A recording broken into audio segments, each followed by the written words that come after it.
मागणीचा सिद्धांत law of demand हा अर्थशास्त्रातील एक मूलभूत सिद्धांत आहे जो ग्राहकांच्या खरेदीच्या सवयी आणि किमतीतील बदल यांच्यातील संबंध स्पष्ट करतो.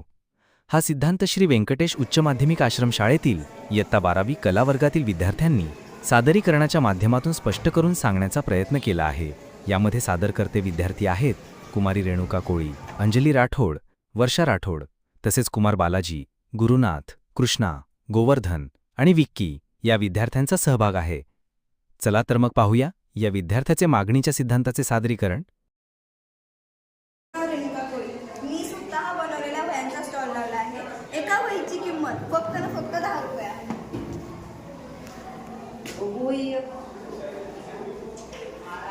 केवढ्यात दिली? 10 रुपये.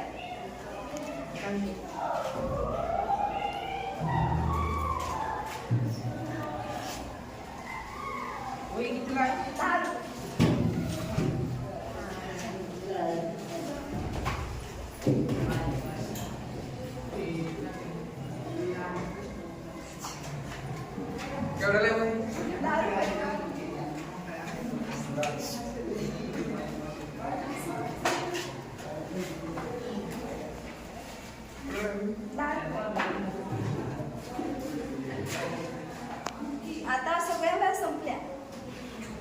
आता मी माझ्या एका वहीची किंमत 10 वरून 50 रुपये केली आहे.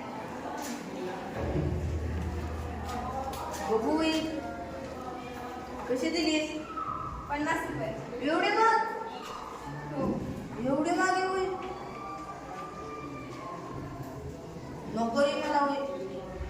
वेळ माग आहे 50 रुपये. लय महाग लावली. मला तर 4 वेळा घ्यायचा होता. पण एका वहीची किंमत 50 रुपये आहे. बापरे लय महाग आहे. मला 4 पाहिजे पण एक नको.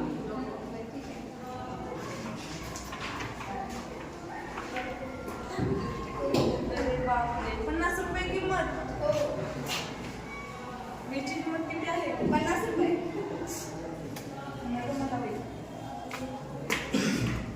50 रुपये किंमत केल्यामुळे माझ्याकडे काहीच विकला गेला नाही. ह्याच्याहून या लक्षात येतं किंमत वाढली असता मागणी कमी होते, किंमत कमी झाली असता मागणी वाढते.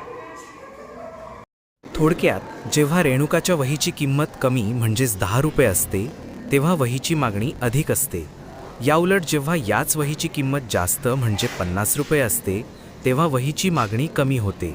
यावरून असे लक्षात येते की इतर परिस्थिती स्थिर असताना वस्तूची किंमत कमी झाली असता मागणी वाढते आणि वस्तूची किंमत वाढली असता मागणी कमी होते. यालाच मागणीचा नियम किंवा सिद्धांत असे म्हणतात. यावरून वस्तूची किंमत आणि वस्तूची मागणी यामध्ये व्यस्त किंवा विरुद्ध संबंध दिसून येतो. धन्यवाद.